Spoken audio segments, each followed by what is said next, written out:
In any case, welcome to all of you. I'm sorry for the technical difficulties we're having, but I'm sure we will find a way to proceed. It's for today. It's a pleasure for me to welcome here Professor Sylvain Piron from Paris, from École des Hautes Études en Sciences Sociales, who will deliver a lecture entitled "The Pope as a Tyrant, Tyranny, and Freedom in the Conflict Between the Spiritual Franciscans and Papacy." And Professor Piron works primarily on the 13th and 14th century Franciscan philosophy and theology. He is a specialist in the writings of Peter of John Olivi, who was a Franciscan philosopher and theologian, who was condemned in the early 14th century by the Pope, but he has been discovered for his thought, thanks to, among other things, to Professor Piron. So he edited his work, his treatise on contracts in 2012, which is a interesting major work on economics, we would say. And also Professor Piron wrote 2 volumes devoted to the medieval philosophy of economy. We might put it. This is L'Occupation du Monde from 2018, and the second volume, Généalogie de la morale économique, published in 2020.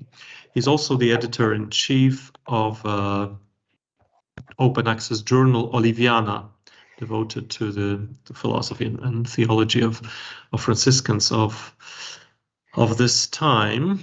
So I'm just checking if I got your PDF. No, not yet. Okay, so that's a pity.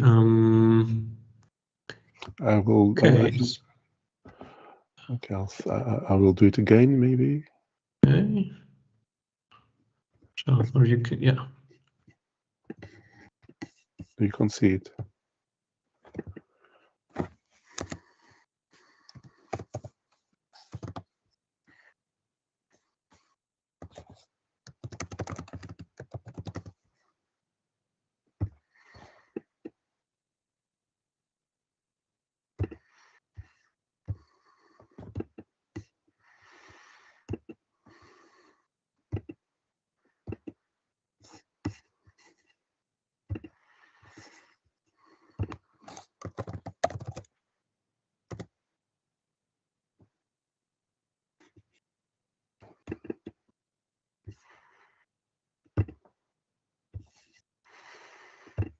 Okay, I sent it again, and maybe you'll see it. Anyway, I can start. The first pages are not so important, so I can explain. Oh, yeah, I got this. Okay, so I have the PDF. So okay, great. I'll share it in a minute. Okay.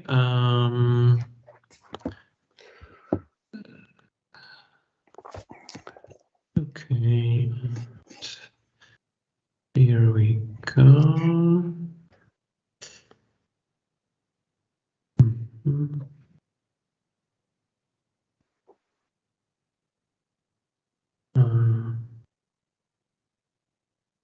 Okay. Also, I'll try to share the screen.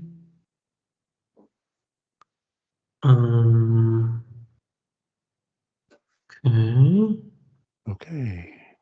Yes. So can you see the PDF now? Yes. So you go on top. Yes, the first page. Yeah. Oh, it doesn't look well. That's a pity. Strange. Doesn't really look like what it was in my. So just the top of the first page. No. You go down. You go down. You go up. Anyway, but it doesn't really matter. Anyway. Okay, that's the you show the second page, and this is really strange because the letters are not really the types I have on my side. Never wait a mind. minute. I'll try something else. No, it's okay. It's okay, Matthew. No, it's I'll just try maybe. Oh, sorry. No. I'll try something else. I'll try something else. Okay. Or maybe this will be better. Yeah, should be a bit better. So, okay. Yes, that's it. That's it. Okay, Yeah, that's okay. Okay, yes. Yeah, I opened it okay, anyway. That was the first page was just that's the second page, but the first was just to show the title. So thank you very much for this invitation. Really honored to be talking to Poznan tonight. It's so strange that we can so easily speak to each other from 1,000 kilometers away. And also, it's for me quite moving to speak about tyranny and freedom, given the circumstances of the war launched against a free country by a tyrant just next to you in Poland. So so I really understand the importance of talking about this concept of tyranny and freedom today in Europe and especially in Poland. So for me, the topic I could address is really connected to my work on the Franciscans that Mateusz just explained. And indeed, so I've been working a lot on this Peter John Levy. You'll get to know him better by the end of this lecture. Actually, Mateusz, we didn't say how long I could speak because I can speak for hours. But maybe you want to go for to have lunch. I think 45 minutes would be that's fine. Great. Good. Okay, so no, so Peter John Levy has been. So you'll see that he is a very crucial, important political thinker as well as economic thinker, and in fact, he's a major figure of medieval philosophy that has been totally forgotten by history. But the topic of the Pope as a tyrant, the tyranny and freedom in the conflict between the Franciscan and the papacy, is a very famous topic in the history of political thought. We could do a full historiographical discussion of that topic. So that's why I just indicated a few. When I say fairly recent, is that I realized that the works I've been working with when I was working on that topic about 20 years ago. So the final paper is by myself. Actually, I forgot to put my name. So it's a classical topic. The debate between the Pope John the 22nd and the Franciscan order was the occasion of a huge, of massive writing of political thought. Mainly, and the most famous ones are by William of Ockham, of course, and a number of other Franciscans, such as Bonagrazia von Bergamo. We have a full monography by Eva Wittneben. It was a really groundbreaking work because he was a totally forgotten figure, whereas Ockham has been, of course, a major author discussed for a century on these political writings. So it was the occasion of this creation of such a number of political treatises, and we will conclude with Ockham condemning the Pope as a tyrant, indeed, in the name of Christian freedom. So we are fully within the topic we wanted to discuss today. But what I would like to show to you is how much this late discussions, we are in the 1330s, when Ockham is writing, was in fact already organized. The field was already organized by writing by Olivi more than half a century before, on quite the same terms and even maybe more interesting terms as Ockham. So anyway, beyond the bibliography, as an introduction, I just wanted to show you. So if you can move just to the next page, some elements of the chronology of the discussions. Yes, exactly. So before the big crisis, the Pope John the 22nd in 1322-23 is directly confronting the Franciscan order as a whole, redefining the very meaning of the Franciscan poverty and the very notion of the poverty of Christ and the apostles. So, which is a huge thing and which has attracted a lot of attentions. But to understand the whole point, we should remember that the Franciscan rule has been the subject of many discussions had been for a whole century. So the regula bullata, so the rule that was approved is dated from 1223. So maybe I won't go into this, but Francis of Assisi resisted the very notion of having a rule for the Franciscan order. Uh, Francis even resisted the idea of having an order. What he created was a fraternity, was a movement, was a penitential movement that didn't want to be a religious order. But the success, owing to the success, he had to accept a number of measures of organizing his creation, his foundation as a religious order. And since the Council of Lateran IV in 1215 stressed that all religious orders must have an approved rule, he had to accept, as the Dominicans, the Fry preachers accepted to follow the Augustine rule, he had to accept a rule. And so there was a complex process at the end of which a rule was written in which part is in the name of Francis, part is not really Franciscan, by Francis himself. And this rule underwent a first explanation by Gregory IX in Quo Elongati, which is really the structure, the founding structure of the meaning of the rule, of the Franciscan rule. So there was even more discussions. Some Franciscan masters wrote commentaries on the rule, but the Franciscan rule was also the object of criticism by the Dominicans and other people, and well, by the secular, within the debate between the secular and the regular orders in the mid 13th century. But by the 1270s, even the Dominicans were saying that the Franciscan rule was impossible to follow, because the core element there was the notion that the order as a whole didn't have any possession, any property, that not only the individual friars had to renounce all their belongings, but the order in itself was devoid of any title of property. And the solution that was found was that the Pope possessed all the things that the friars were using. They had no right, they were outside of the realm of the rights over goods, and this sounded as impossible. So there was a big commission, big discussion, and a commission organized by the Pope Nicholas III that produced in the summer of 1279 this bull, Exit Qui Seminat, defining that this poverty was absolutely perfect and was a path of perfection, via perfectionis. So, and the Pope stated there should be no further discussion on that topic. So, no more discussion on Franciscan poverty for decades.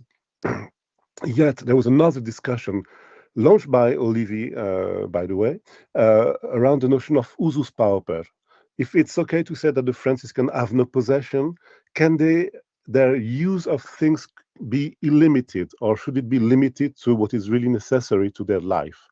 And that's the meaning of the concept of usus pauper, the poor use, that Olivi defended, which was the source of other many discussions. And in the end, at the Council of Vienne in 1312, the Pope Clement V published this bull, Exegui de Paradiso, on defining elements of the observance of the rule. So it's not a commentary on the rule, but that's what does the rule imply, in fact. And he accepted many criticism brought by Ubertino da Casale. Maybe you heard that name for some reason, and he was really a pupil of Olivi, defending his views. But very shortly, sorry, I had a mistake. A few years later on, John the 22nd was elected, and the new general minister, Michael of Cesena, requested that this whole movement of people who by that time were called the Franciscan spirituals were punished. They should be punished, and their position should be repressed. And indeed, by May 1318, four of the spirituals, so we'll go back to that later on, were burnt after a brief trial in Marseille, in southern France. So maybe you can move. So that's what happens before the discussion by John the 22nd on the poverty of Christ. So if next page, we have this complex debate on the poverty. And in fact, so I wanted to stress that point because usually people would start with this because there is a famous document that says that, which is a chronicle of the whole debate, which says the discussion started in February 1322. So we'll go back to the text later on. When a Franciscan lecturer in Narbonne, so Narbonne was the place where the stronghold of the spirituals, the place where Olivier had been teaching, had been buried. So the lecturer there objected to what a Dominican inquisitor said on the occasion of a trial of a Béguin. So the Béguin, maybe the name is not familiar to you. Maybe you know better the Béguines in the feminine, who are these women from Northern Europe, in the regions around Liège, Köln, who live a religious life in communities together. But there were similar organizations of lay people connected to the Franciscans in southern France, with male and female, and these people were really the target of the Inquisition against people following Olivier and his ideas. We have about a bit more than 100 people who died. We have a list. They themselves drew the list of the martyrs of their cause. And so it's on the occasion of such a trial that Béranger Talon objected to the Dominican, and that's how he was, so we'll go back to the text later, arrested, brought to Avignon, and that's the beginning of the debate. And the Pope John the 22nd opens the discussions. Also, I'm sorry, I didn't finish my sentence. So he lifts the ban on discussing Franciscan poverty that was posed in 1279. And so if you look into it, you will see that almost all the intellectuals of the time, all the Christian intellectuals, all theologians, even the King of Naples intervened in the debate. Does Christ and the apostle add anything, any possession at all, or did they possess something in some way? So it was a huge debate, at the end of which John the 22nd wrote 2 bulls. So at first, all the Franciscan leaders protested. So the Franciscan leaders who were instrumental in condemning the spiritual Franciscans a few years earlier, then became opponents to the Pope. And they protested against the 2 bulls. The first one, Ad Conditorem Canonum, which has 2 versions. In this text, John the 22nd only says, I don't want to have this dominium, this propriety over the goods that the Franciscans are using. There is no utility on my part. I don't need to have this. It's even the danger to say that I am the master of things of which I don't even know. So he's renouncing the whole fiction under which the friars had no rights over the things they were using. So Bonagracia da Bergamo, who was an advocate, a jurist, an advocate, protested, was put in prison for a year. And then there is a second version. Oh, sorry, I'm okay. There's still French traces in the English. I didn't translate everything correctly. And then the second bull at the end of the debate in November 1323, and the Pope says it is heretical to assert pertinaciter, so strongly, that Christ never possessed anything. That's a declaration of the Pope. It is an heresy to say that Christ never had anything, which was the core of the Franciscan identity. But at first, very interestingly, the leaders of the Dominican order, even Bonagracia himself, started to mitigate. And the first reaction was to try to make a concordance, to have a reconciliation of that view of the Pope with the previous text, Exit Qui Seminat. But it didn't work long because there was also a political conflict. So, which is the next slide, next page. Okay, so we have at the same time a huge political crisis. The problem is two characters are fighting against each other to have the empire, the Roman, the German Empire, actually. Louis of Bavaria is crowned at the same time as Frederick of Austria. And for years, 8 years, the two of them are fighting each other. And the Pope says, oh, it's very useful for him that both are fighting. And he says, I am not recognizing neither Louis or Frederick. And I say, instead, there is still a vacancy of the empire. There is no emperor, and I am the vicar of the empire. And under that name, John had a very strong policy. So John was elected in Lyon, but he based himself in Avignon. He's the first pope in Avignon, but at the same time, he wants to control Italy. And the core of his policy, of his politics, is to take back the control of central Italy. And so he's is using that situation of a lack of emperor to say, I should be the master of Italy, the political master in Italy, in central Italy, which is the cause of huge wars. So Frederick is defeated, and Louis is the only candidate. So Louis becomes the emperor, but still the Pope doesn't want to recognize him as the legitimate emperor. And so Louis himself declares John a heretic. So, and we are in March 1324, so just 4 or 5 months after the bull on poverty of Christ. And the emperor says the Pope is a heretic, and he's using writings of the Franciscans, writings including both writings of Olivi, who was condemned, and of Bonagracia da Bergamo, who was one of the leaders of the order. And at the same time, so this is another political aspect. I won't go into this because it's really a different story, but Marsilius of Padua, who at the time was at Paris University, so with a philosopher, a doctor, he is not a Franciscan at all. He doesn't like the Franciscans, but he's in favor of the Pope, and he's writing this huge Defensor Pacis, so the defensor of the peace. And the defensor of the peace is defending the civil peace against the Pope, who is intervening into politics, into Italian politics. And literally, he joins Louis of Bavaria, and he becomes one of the key figures in Louis' political project. So anyway, maybe I go faster. So anyway, it's a very complex crisis, and after some times, Louis with Marsilius goes down to Italy, is crowned emperor in Rome, and yet he makes some very strong gestures.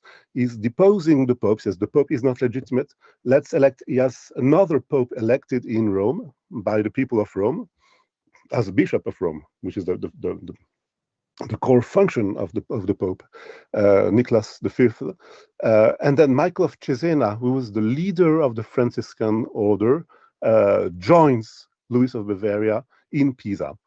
And he joins him with a number of Franciscan friars who, for some reasons, were in Avignon, including William of Ockham. And after some time, they all retreat to München, the basis of Louis of Bavaria, but they continue a fight in writing.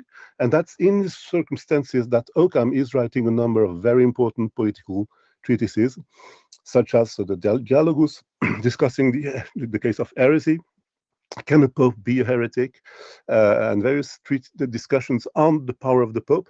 The most important being this the most influential being this Breviloquium so this short treatise of the tyrannical principate.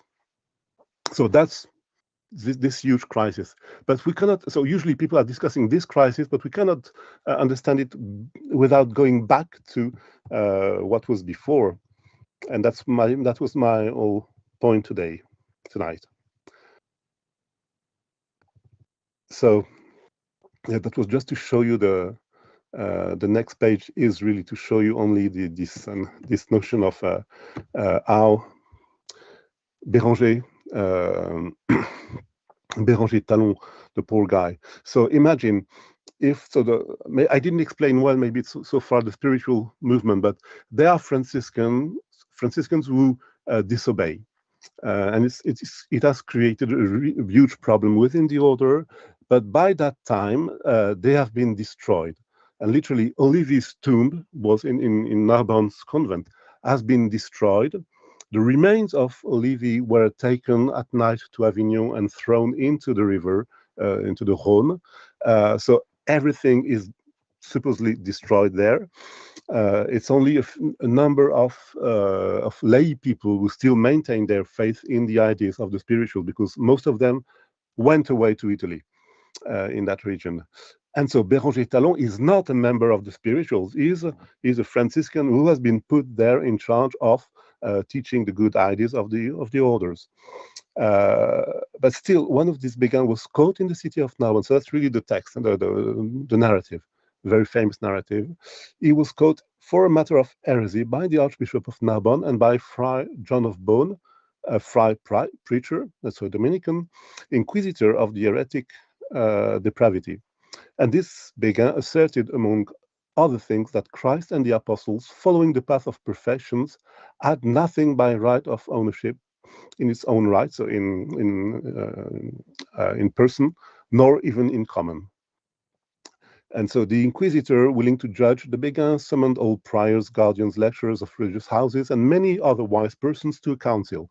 So that's what should do the inquisitor when he's confronted with someone suspected of heresy. He is summoning all the wise people of the town to have a discussion. And there in the discussion, usually everybody says, okay, yes, that's clearly heresy. And in that case, Béranger said, no, it's not heresy. What these words are literally what all the Franciscans agree with. It's not the problem of the spiritual Franciscans who say even different things, but it's the core belief of the Franciscans. And that's how the Pope had him arrested, brought to his court, etc. So that's how it started. So it's really, the whole debate starts with within the context of the persecution of the spirituals in Narbonne. I think this is a connection that is not usually made when people discuss the case. So why Narbonne was so important for that discussion? Because that was the place where Olivy had been teaching for a long time. So we have the next slide, the page. Okay, why are they so obstinated? These lay people, because they have been taught a doctrine. So I'll show you. I don't know if you can see this this volume here. Okay. Anyway, so it's a very Olivy in the summer of so Matthews. I say Peter John Olivy. It's very complicated because we don't have his name in the vernacular. In Latin, it's Petrus Johannes Olivy, as you see. So it's Peter, son of John Olivy. So that's why some people in English would say Peter of John Olivy, but it's creating such a mess. It's much easier to just say Peter John Olivy. You could say Peter Johnson Olivy, but anyway, the family name is Olivy, and John is the name of his father. So this, in the summer of 1279, when the commission was working on the bull, on what would be the bull Exit Qui Seminat, Olivy was in Italy. He was accompanying his provincial minister from what was called Provence, which is both Provence and Languedoc, so the southern part of France. And there he wrote an impressive number of texts discussing the meaning of evangelical perfection. What is evangelical perfection? Does it include poverty? What is the meaning of evangelical poverty, etc.? And one question, one maybe the most crucial, which is question number 14, in English says, reads as, can the Pope release from any vow, and especially from evangelical vows? So the questions are discussing first the vow in general. It's really, maybe it's the first time there is a theology of the vow. I will explain why. And then he's discussing chastity. So we have 3 questions around chastity, questions around poverty, and questions about obedience. And within obedience, he's discussing that particular question. So why Olivier is so interested in the vow? Okay, as a Franciscan, this is crucial. You make a crucial decision by deciding to follow Francis. And Francis decided to follow Christ. So when you follow Francis, you follow Christ. And you make a personal vow to Christ to follow him. And what Francis wanted to do was not to have a religious order. He wanted to live according to the counsel of perfection of Christ, to be perfect according to Christ. So the core element for a Franciscan, well, in Olivier's view, but I think he's really faithful to the intention of Francis of Assisi, his aim is to explain that the core element for a Franciscan is this willingness. So that's why the individual vow is the foundation of the whole order, which may be strange to understand, but it's the individual act of willing something which is constituting the organization. So, and okay, so I take my breath back a second. Is it okay so far? Can you follow me, or? Yes, of course. Okay. So here, Olivier now has been recognized as a major theologian. So he has been deleted from history in 1318, when his grave was destroyed, etc. And very few historians were interested in him because he was supposed to be a fanatic, etc. And so we discovered that he is really a first-class philosopher, and he is certainly the most interesting philosopher discussing freedom, the freedom of the will. And maybe is the most radical thinker of the freedom of the will you may find in the Christian tradition. And he really is insisting so much on the freedom, it's even hard to follow him on this. So this freedom of the will means for him that you can decide to do something, you can change so Duns Scotus is supposed to be to have created a new definition of contingency. What is contingent is what could have been otherwise at the same moment. This is in fact the core idea by Olivier. At each moment you decide what you want to do. You could have done the other things, something or the other. So this is really a radical view of freedom. But for him, this radical view of freedom has really implications. And the implications is in this notion that the vow is the core decision you make by becoming a Franciscan. And you make a vow to Christ, not to the Pope, not to your superior. So the question, can the Pope release from any vow? What does it mean? It means, can the Pope modify a vow that has been made already? Or if the Pope, if at that moment the Pope would change the definition of the rule, would, for instance, say that no, the order has some possessions, that would change the meaning of the contents of the vow. So in a way, that would be equivalent to releasing all the friars from the vow they have made.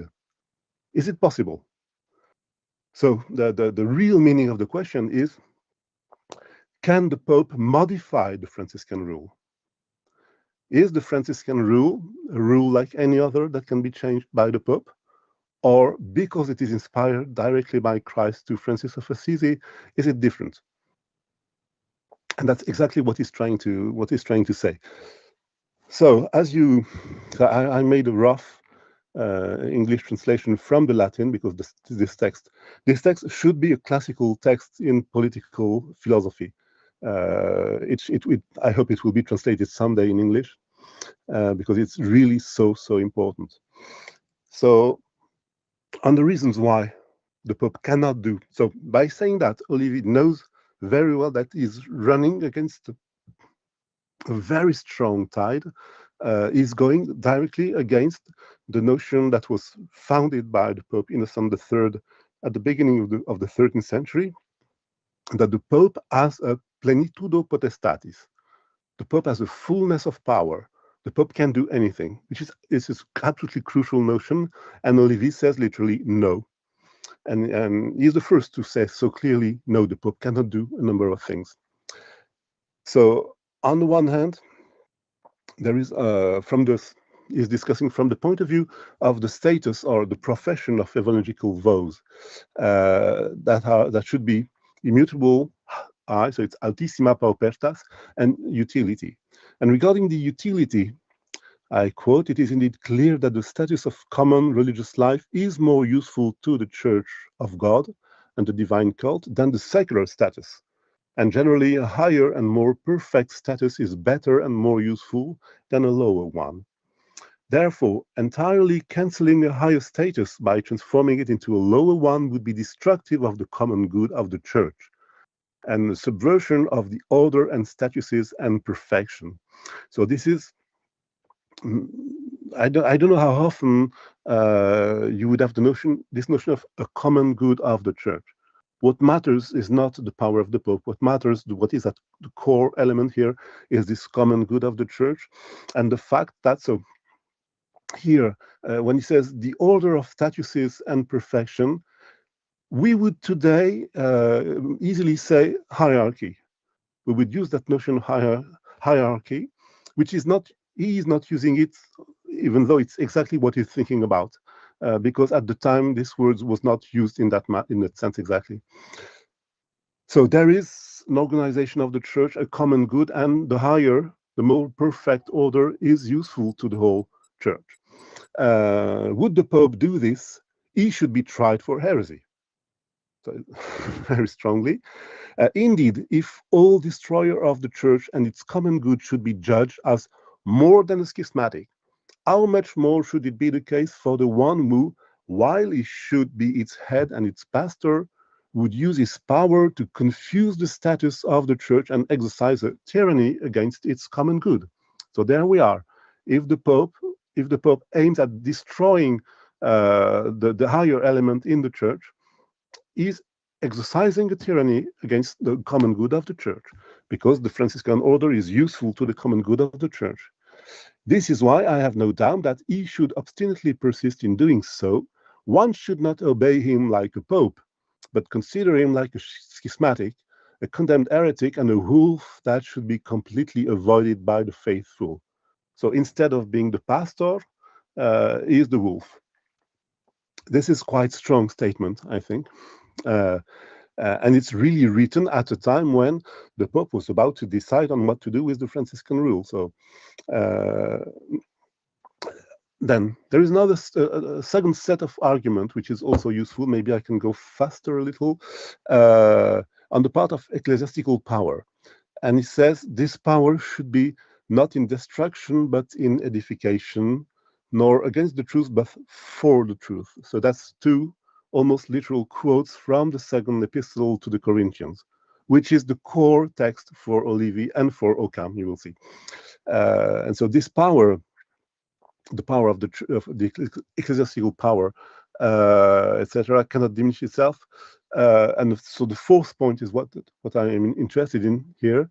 It does not extend directly to those things that God has wanted to be left in the freedom of anyone, so that they cannot be compelled in such matters. Okay, here the point is absolutely clear. The ecclesiastical power is in edification. It's there to help the faithful to be good Christians, not to impede them from achieving this goal. And the second point, it cannot extend to what God wants people to have in their freedom. So when you have a very strong view of freedom, and when you say that, you say, okay, God has left human a field of decisions to make. To be a Franciscan is one of them. So the key element in the background for Olivier is to say the Pope cannot force you, compel you to do positive things, not only negative, but even positive things. It's up to your freedom to decide. And so if we go down a little bit, just to be a bit faster, maybe the text was too long, but it is really, really important. So if the Pope could destroy the evangelical status, that would be in destruction of the church. So that's clear. No, and there's no problem. But the fourth rule, so is, I think, a very, very strong political statement in favor of freedom. And it runs like this: if the Pope could compel someone about things that God left, allowed anybody in full. Okay, I'm sorry, my translation is not very good, but those things that God wanted everyone to have in their full freedom to decide about this, then he could compel all humans to poverty or chastity. No, it's not right. It's not correct, because this is really a choice you make to be a voluntary poor, or that they obey him in everything that is not against the soul. And so he could order them all that they should never laugh and similar things, and he could take away all the goods they have on their own or in common. So just to put this, the Pope could order everybody not to laugh is a joke, you know. It's like a demonstration. So sometimes we should remember that these writers, these medieval writers, add some sense of humor. So here really is making a joke, saying, okay, he could order you not to laugh, and that's making everybody laugh. So it's clear that you can't prohibit laughter. And similar things. So everything is obviously false. So there is a whole range of things that God wants humans to be free. You can laugh, you can make strong. There are things that does not really matter, that does not really count, but there are things that do count, like making the choice of becoming a Franciscan. And the Pope cannot force you to become a Franciscan. That will be totally against the freedom of the will. Okay, so that's the core of the discussion of Olivier on these topics. And so I jump now to almost to my conclusion. What happens in 1318? So 40 years later, and you will see how deeply these ideas were absorbed by the followers of Olivier. So Olivier was certainly a very strong thinker, but also a charismatic person, and he had a strong followers. And so it's a long process. In the end, only 4 friars are persisting in their opposition to the general minister, who was to the Pope, who was appointed a Franciscan inquisitor in Provence. The inquisitors were not Dominicans, but Franciscans. So we are in Marseille, and this is a Franciscan who is saying absolutely opposite views on this topic, saying the rule is subjected to the Pope. The Franciscan rule is totally subjected to the Pope. He can change it as he will. And he's quoting that, which is very interesting. He's quoting the arguments of the 4 friars who maintained their position to the end. And so these friars were requested that they leave the short and strict habits they had taken on. So they wanted to look like Francis, and they were wearing short habits. So they were asked to take this off because these habits differ from that of the community. And so that's the moment, precisely the moment when the denomination, the community, which means the totality of the order, is invented against these friars who are wearing different clothes and put on others. Sorry for the typo. According to the judgment of their minister general, and that they humbly obey in everything related to the habit and the collection of grain and wine necessary to the life of friars that has to be kept in attics and cellars. and to obey to the rule of Saint Francis and the declarations edited about it by the Lord Pope John. So here the crucial thing is they didn't want to keep grain and wine in attics and cellars. Okay, and they made it a matter of principle, saying that every day, by divine providence, by going around in the city asking for grain and wine, they would find what they needed. And it's really a matter of faith in divine providence. We don't want to make provisions in attics and cellars. And so, refusing to obey on these two topics, they obstinately asserted that the Most Holy Father and Lord drawn by divine providence, did not have nor has the power and authority to make some declarations. So we are exactly here. So they are risking their lives. They will be condemned. They will be executed. And they really went up until their condemnations, defending exactly the views expressed by Olivi. And they obstinately asserted that blasphemy against the Holy Roman See, that in this constitutional decretal concerning the habit, so John the 22nd has published a declaration on that topic. Some comments were directly against the Evangelical Council of Christ and their vow of most high and evangelical poverty that Christ observed himself and imposed to his apostles and disciples, and that no mortal could obey them, these declarations, with a sure consciousness. Which means, and here is absolutely, I think, absolutely crucial in the history of political thought. Here we have people saying we are objecting to the power of the Pope because our consciousness tells us that we cannot obey an order which is against the way we understand our vow. So it's exactly what Olivier was expressing, and here we see his ideas in practice.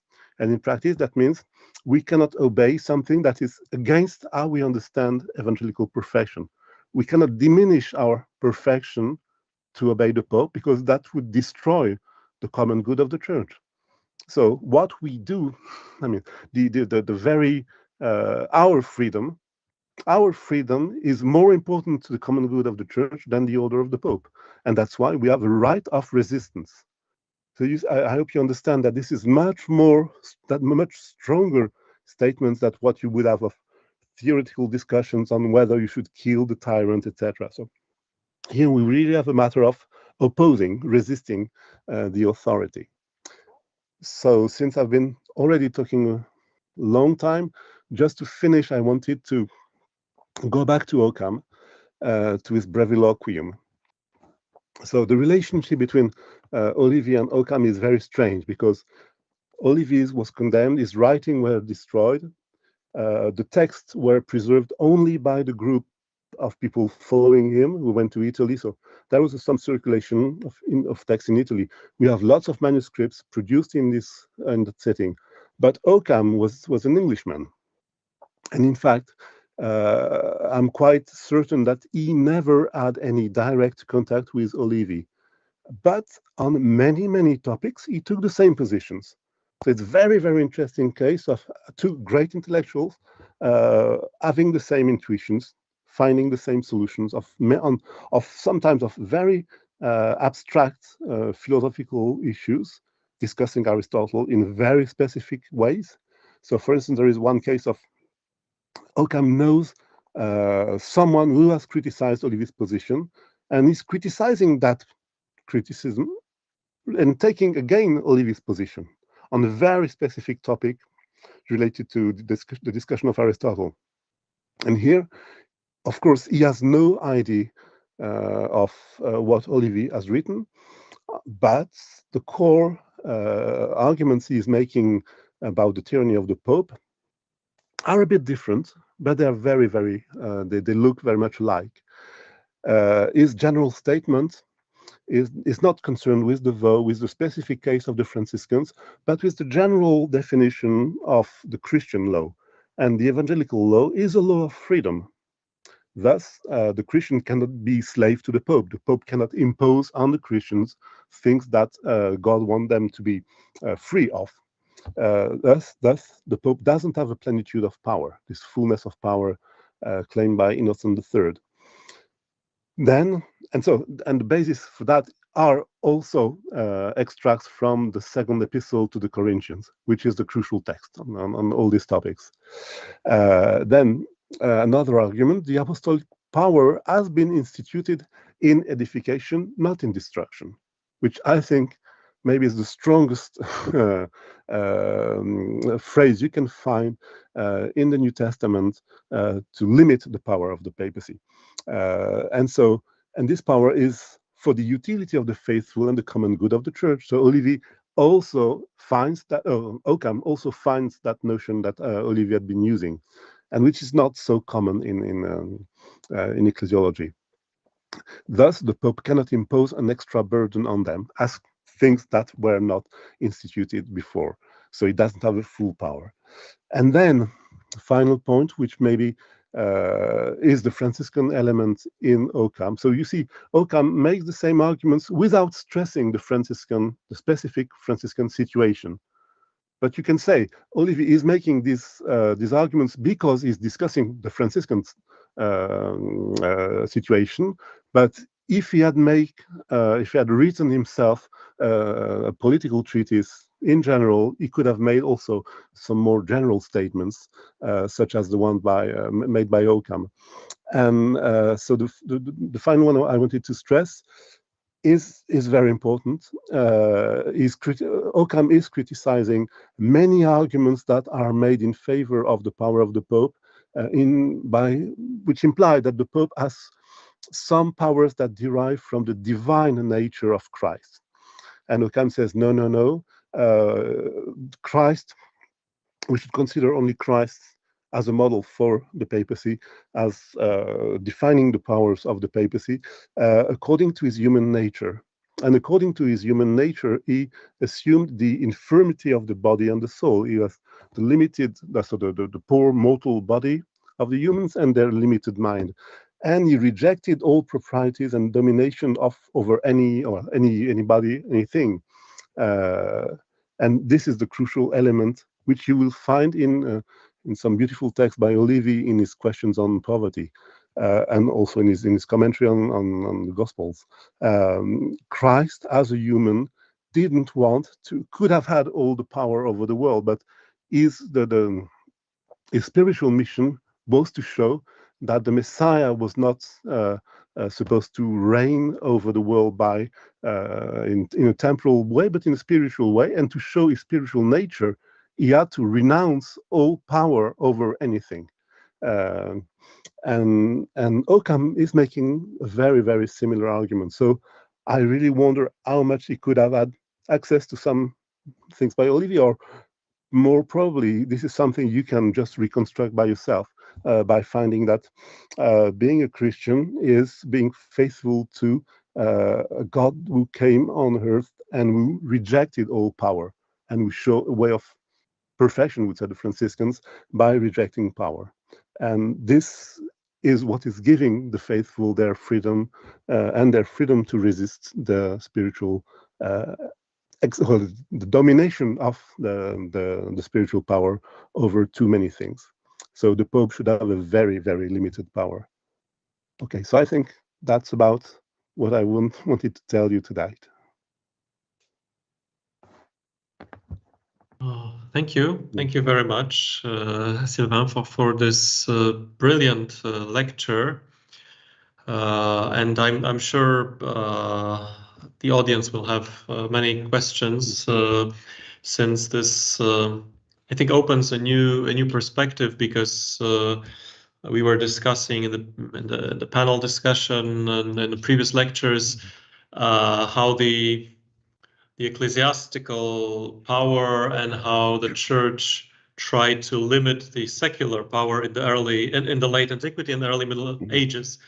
But it's interesting how you bring in a certain shift coming with Innocent III. So the Pope doesn't represent the spiritual power limiting the secular power, but becomes the secular power in a way. So then the Franciscans are trying to limit his secular power. So it's an interesting dialectic. Well, there are many. While the audience thinks about possible questions, I think there is so many interesting points here. Not least the curious reenactment of this discussion in the Catholic Church now, because, for instance, due to the restrictions to the traditional Latin Mass by Pope Francis, we have again the same arguments. Can the Pope do it or not? And I'm not aware of anyone quoting Olivi or Occam, but certainly those arguments are used. I mean, is there any limit?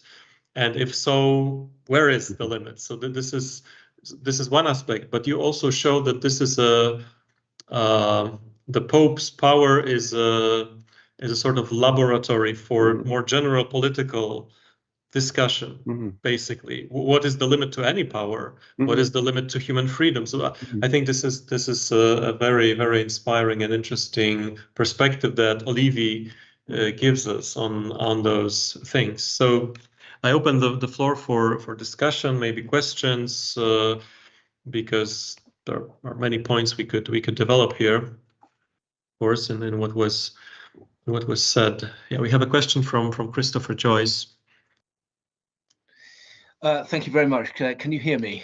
Yes. Yes. Thank you very much for your fascinating talk. I learnt a vast amount, and I approached this from a standpoint of real ignorance because it's not my period. But I'm very interested to sort of understand the interface between the authority of conscience and the authority of the papacy, which plays out very, very strongly in this discussion. And as Matthias was saying, this is an interplay that really never sort of vanishes. One can see it 2 centuries later, at the time of the 16th century Reformation, particularly in the theology of Luther. This idea that the papacy has not got authority that can outweigh the authority of conscience. That becomes very, very important in Protestant theology. And if you fast forward again to the 19th century, in certain strands of Catholic theology, this becomes very important as well. I think of figures like John Henry Newman in England, who never gets around to accepting this idea of papal infallibility. It becomes a real problem for him. So I was just listening to your talk. I was wondering if in this very, very crucial period, we can see certain elements of what later comes to be known as Protestant theology forming. And one of the reasons I ask that is that in various ways, the Franciscan position is really quite radical because it's taking a very literal view of what Christ says. I think it's reported, in fact, in all 4 Gospels, where he says that you cannot follow me unless you relinquish your possessions. And the church from a very, very early stage recognizes that this is going to be problematic if it's put into literal practice, because what you produce is a community of parasites and a community of beggars. That's going to be a big problem. And the way that the Catholic sort of tradition that's understood is in terms of the ordering. So that's why you get these monasteries that become incredibly rich and incredibly that they produce and they trade in huge amounts. It is not understood in the literal sort of physical sense. Is more understood in terms of the ordering of priorities. So I'm very interested to see how the Franciscan position takes shape at this time, because it's very radical, and it seems to be going against a theological understanding, or a traditional theological understanding of scripture. I wondered if you could say a little bit more about how that plays out in later discussions about the relationship between conscience and the papacy. Well, thank you very much for your comments. I will go the other way. I will go back to Francis. I think we cannot understand why the Franciscan movement was so problematic, why there has been so many internal debates, why they were so problematic within the church, without going back to Francis himself. And Francis was not a very educated person. He had just a very strong intuition. He had revelations. I mean, he says Christ spoke to him many times. He had a direct contact.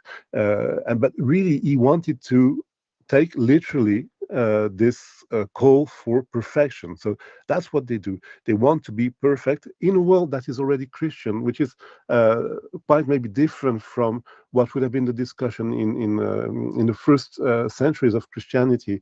So within a Christian world, can you be perfect? And being perfect, claiming to be perfect, is a statement against the others. So that's creating really tensions. But Francis himself was very much aware of the danger of power. And in the rule, so in the different versions of the rule, he himself stated, he was very careful to state that the ministers, so that's he was also one of, well, inventing this notion that minister, which is nowadays minister is someone important, but minister is a servant. You should remember in Latin, a minister is servant. So that the leaders should be ministers, and the ministers should not impose anything on the friars. And he really makes some statement that the friars can argue in the name of their conscience to object to their ministers. So it's already, you have a line in the Franciscan rule that already has this notion of objection of conscience against your superiors. So that's very, very early. And then, of course, the whole debate is on between the Franciscans and the Dominican is whether you should take really poverty as a goal in itself or just as an instrument of perfection. That's the argument of Thomas Aquinas, who says everything about poverty is just a mean to achieve something which, well, is a higher goal, but it should not be a fetishism, let's say, of poverty. So here is the crucial debate. But I don't know how much I can expand on this, but I mean, you are quite right. There is a very long line of discussions on these topics, and it is important to remember, even though it may sound very strange to think of Francis of Assisi as a forerunner of Luther, since how much Luther hated the Franciscans and the religious orders. But yes, there is a line here that's absolutely clear, and it's not by chance that a number of friars of Franciscans went to the Reformation. Thank you. Thank you very much. Since you mentioned Thomas Aquinas, I remember not so long ago, maybe a decade or 2 decades ago, something like that, Alistair MacIntyre wrote an essay on Aquinas as the revolutionary and the precisely MacIntyre argued that Aquinas' concept of the superiority of conscience is this potentially subversive idea. So, but basically Aquinas also said that if your conscience tells you to do something and the Pope says don't do it, if you are obedient to the Pope, you commit a grave sin. So we should always obey our conscience. That's the argument that Aquinas makes. But of course, Aquinas added that our conscience should be well formed. It's not just doing whatever we feel like. That was obvious. But what is the difference between this perfectly scholastic, traditional or not traditional understanding of Aquinas, where conscience is the voice of God inside, and what Olivi proposes? It's very. I cannot respond so simply, very simply. Olivi has seen Aquinas teaching. So he was not he was a Franciscan, but he was a student in Paris at the time of the second time Aquinas was teaching in Paris in the 1260s.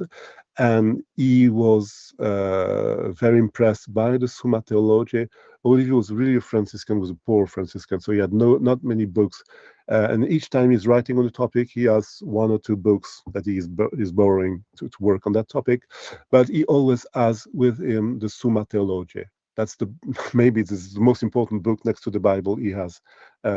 So everything he does is discussing Aquinas. So he's absorbing a lot from Aquinas. And arguing with him on many topics. But on that very topic of conscious, I cannot say out of the blue how much he owes to Aquinas and how much he's insisting more. But all this reflection, almost you would say, is trying to argue against Aquinas, is to work with Aquinas against him. So it's very sadly, Olivier has not been studied as much as Aquinas, so it's difficult to make immediately a comparison. But certainly there must be common elements, and very clearly stressing so much more the individual freedom. But basically, yes, consciousness is, well, it's already a theme even in earlier scholasticism. Even in the 12th century, you have this very strong notion that it's indeed God within you, and you cannot do things that are against your conscience. You shouldn't do, and it's even written down in canon law. So it's much more complex. Like, it's just not one person stressing that aspect. It's always present, but it's the way in which you stress it. And I think in the text I just presented, Olivier is stressing that to an extent that nobody else is doing. Because he really says that you should not obey the Pope. It's not just that the Pope should not only you should not obey the Pope, but the Pope should not be obeyed by all the faithful. He should be rejected as a wolf, etc. So it's really it's a heresy for the Pope to force to go against this. So it's construction. I'm sorry, it's a bit complex. The construction is the Franciscan vow is built in the conscience of the friars, who know what they do when they make their vow. So the Pope cannot go against the conscience of the friars, and if he attempts at doing so, he is a heretic, because they are connected to, their conscience is connecting them to Francis' intention, that was to follow Christ by divine revelation. So it's a complex, and maybe this is also the problem with all these Franciscan discussions. It's so much connected to a very specific Franciscan issue that it's difficult to turn it into a more in a wider theological discussion. Maybe Occam succeeds much more than Olivier probably in doing so. Thank you. If there are any questions, please raise your hand, or just you can unmute yourself and start talking. I think it's maybe worth emphasizing that this very period we are talking about, so the 12th, the 13th century, it's also very important in the sense that the individual, the interiority of the individual intentions and free choice becomes very important, which wasn't the case. So for instance, the study of law in the University of Bologna and the development of law begins to emphasize the role of intention, which for us, of course, is obvious nowadays, but this wasn't obvious, and it was born in the 12th century. So the idea that it's your intention, what you want to do, determines your crime and whether you should be punished or not. This is embedded in all our legal system, but it was sort of invented in the 12th century. And so I think this is the marvelous 200 or 300 centuries where there is this invention of the individual. Before, of course, modernity, before Protestantism, before liberalism, we already have those ideas. Absolutely, you're totally right, and it's a revolution, because the Roman law is absorbing that revolution. So if you follow the history of Roman law, the modern Romanists are accepting the transformation of the law, of these notions by the canonists. So it's absolutely crucial. Yes, you're totally right. Yes. So any comments, any questions?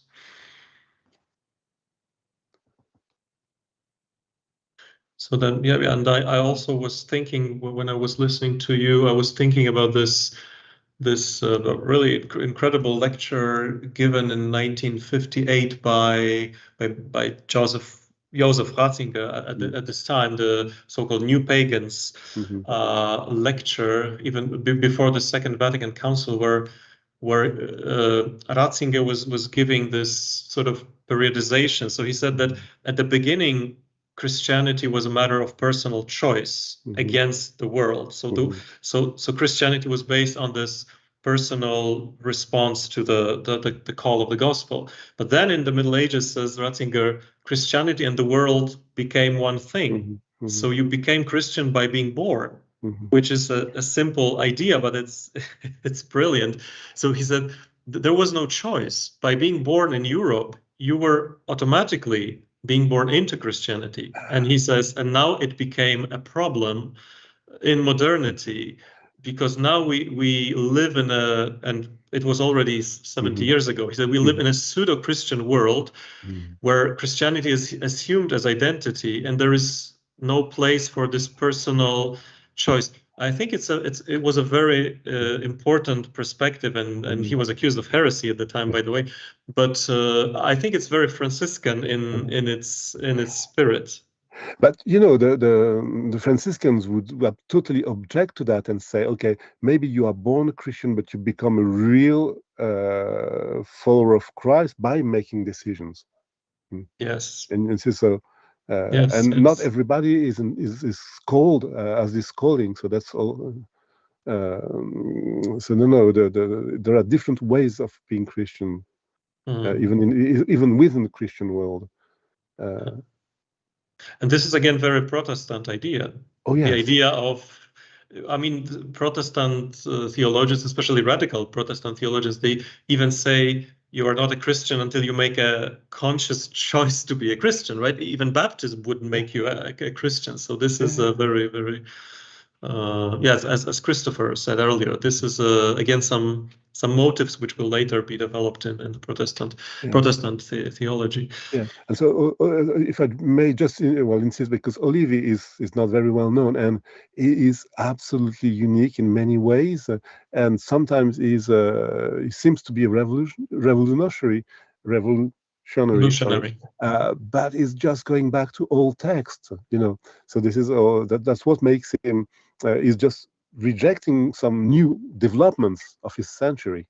And that's why what makes him look like, you know, proto-Protestant is just sometimes that he's just resisting new recent trends in the church, such as the development of the power of the Pope, which was quite recent at the time still. But Christopher, as a I've asked a question once, and I don't want to take from others. I hope I have another one, but I just want to ask you about Olivi and the understanding of the freedom of the will.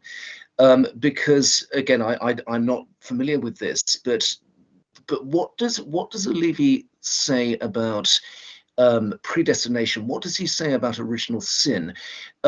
Again, if we think about the Protestant tradition, certainly Luther and Calvin, the understanding is that the will is bound by original sin. That idea of the bondage of the will is very, very important in Lutheranism.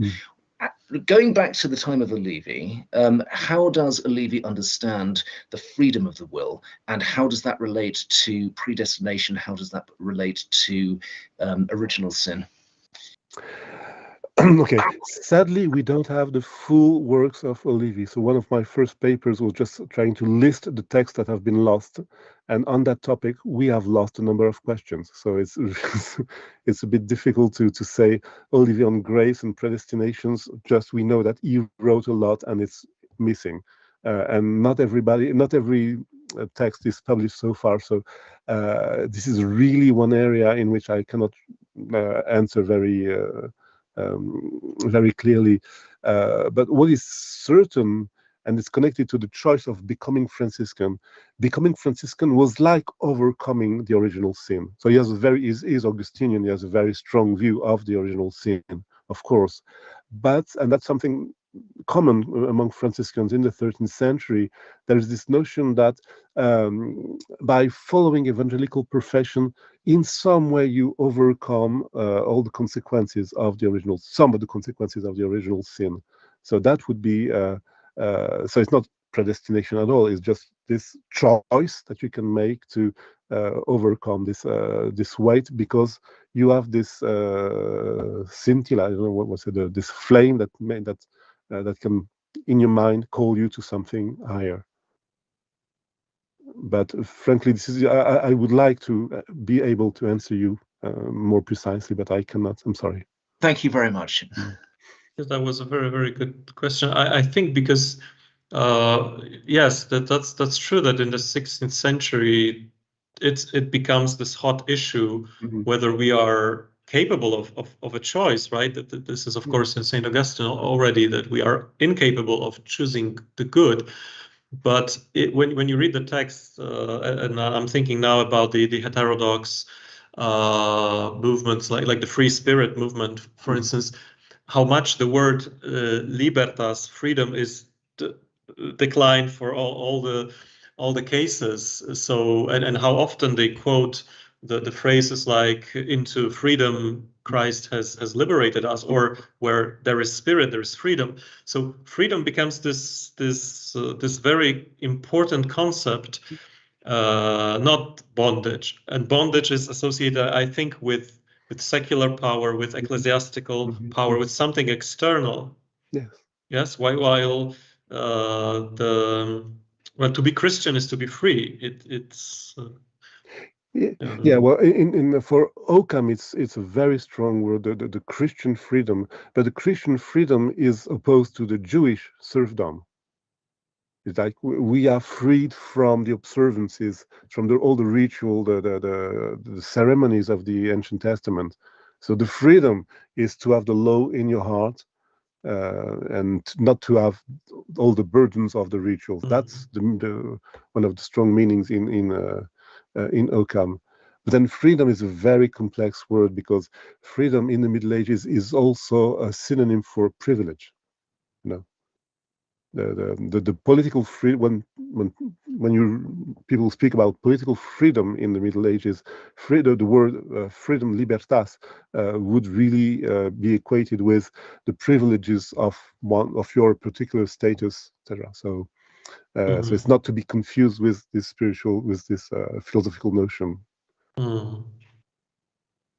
Yes, and in these lectures, we're also trying to understand how the concept of tyranny had evolved.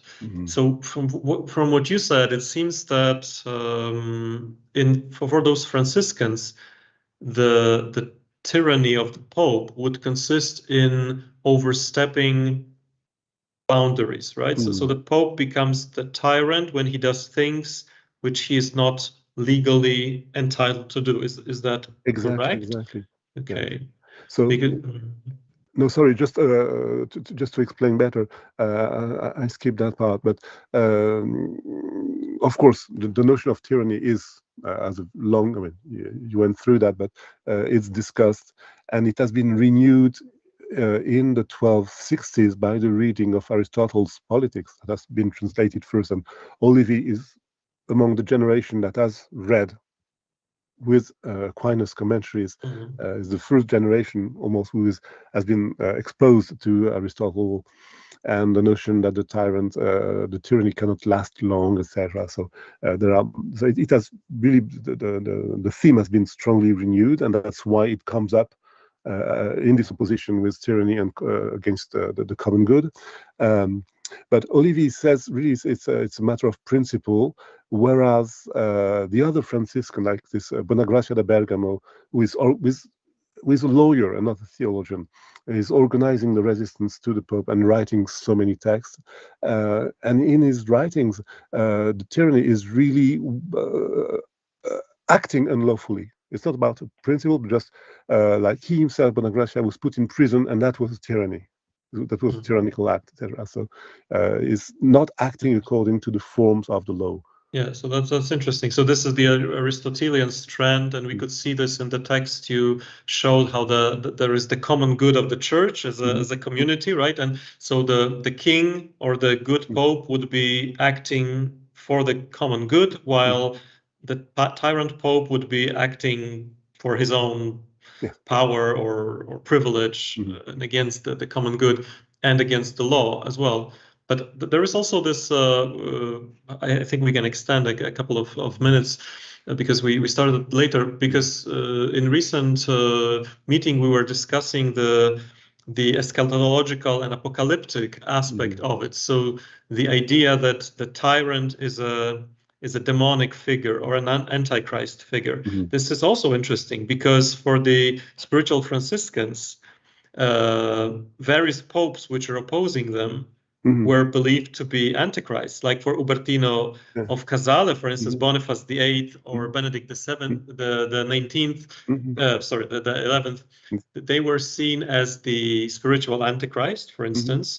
And I guess for the southern French spiritual Franciscans, John the 22nd was the antichrist. Of course. Figure, right? So this is this metaphysical, eschatological dimension of tyranny. Yes, absolutely. So for this group of lay people, they really considered that the bull of John the 22nd opposing the poverty of Christ, they had been expecting that for years. This is what makes the whole story really tragic. Like in the generation of Olivier, they were expecting that maybe in half a century the terrible events will arrive, and half a century later the things were happening exactly in the way it had been told, and they were expecting a pope to fight the Franciscan poverty, and they were confronted with a pope who was literally fighting Franciscan poverty. So the strongest statement we do have comes from a woman. This is the not very famous, but she should be very famous, Prof Bonetta, who was a young woman from Montpellier, from a poor family, who heard all these stories. It's not clear if she could write. We don't know. But we know that she absorbed everything orally. So we should really be aware that there is this oral transmission in these groups. And they were repeating the stories, repeating the ideas. And she herself built her personal, because she it was new at the time. She built her own historical understanding, and she when in prison, she did not resist the Inquisition. She took the occasion of stating her views. So we have a very long statement by her, and in which she explains that Aquinas and Olivier are like Abel and Cain and Abel, and Aquinas is the bad guy, the bad friar brother who killed his good brother, because Aquinas was canonized at the time Olivier was condemned. And then she goes on, and she really feels that by taking that decision, John the 22nd has lost all power, and it's the end of the age of the Son, because of that Pope, and that the Church used to be ruled by the body of Christ and his mother, and now it is ruled by the soul of Olivier and herself. That's the age of the Spirit, and that's what she claims. So yes, they are making very, very strong statements, and they really feel they are fighting the rest of the Church because they are right against everybody else, which is really the tragic element here, and in which, so it's not clear how much she would use tyranny as a concept but it's certain that this is the oppression. They would rather speak in terms of oppression by the bad pope, etc. But it's similar notion. And this is also interesting. I mean, from another angle, what is happening? You mentioned this at the beginning. What is happening in Europe at this time? So there is the time of the consolidation of power by kings. I mean, from our Polish point of view, this is clear because it's a time where the division of Poland into different parts ended, and Poland was partly united, and the same process was going on in France. In Germany, there were attempts to do it, right? So the kings become more and more powerful after the period of earlier centuries where king was so dependent on his vassals and the whole feudal system. So, for instance, Philip the Beautiful, right? Philip the Fair was a rather tyrannical at times. So I think you clearly show that it's not a coincidence that this is all happening in this political climate. Yes, so just before that debate on between the Franciscans and the Pope, of course, there was this first strong argument between the King of France and the Pope, in which tyranny was also a theme. So you could have a full lecture on this, because the accusation of Boniface being a tyrant, and on the other hand, that the King of France acting as a tyrant. Yeah, certainly. But yes, this is consolidation of power, and that's the reason why Aristotle politics is so important. It's not Aristotle that is changing the way people think. It's a tool that it is very useful for the new discussions. Then suddenly there is like a burst of political treatises precisely around 1300 and in those years, because there is a very strong political debate and crisis between the powers, the conflict of the powers. Like in this dynamics, the power of the Pope is creating like a mirror for the power of the kings, and that's why you have this very strong confrontation and facing popes who really want to have a temporal power. That's Boniface or John the 22nd have the same willingness to, in the name of their spiritual power, to exercise also a very strong temporal power, which is the core of many crises. Yes, that's it's interesting what John the 22nd did when he said that now he is ruling the Roman Empire, because they cannot decide who is the emperor, so he will decide. That's of course, as you said, it's consistent with what Innocent III did, and maybe Gregory VII before him, but to make this actually political move. Yeah. Well, it didn't succeed, of course, not very much, but well, it didn't succeed, but it created many wars in Italy. The legal, the papal legate was in charge of armies, and if Avignon was very rich, because the papacy invented new taxes and gathered incredible sums of money that were used for wars in Italy. So that was really the core of the action of the popes in the 14th century. yes. In the name of that temporal power, to be because they were away from Italy, they had to intervene more, which makes also the situations even more complex.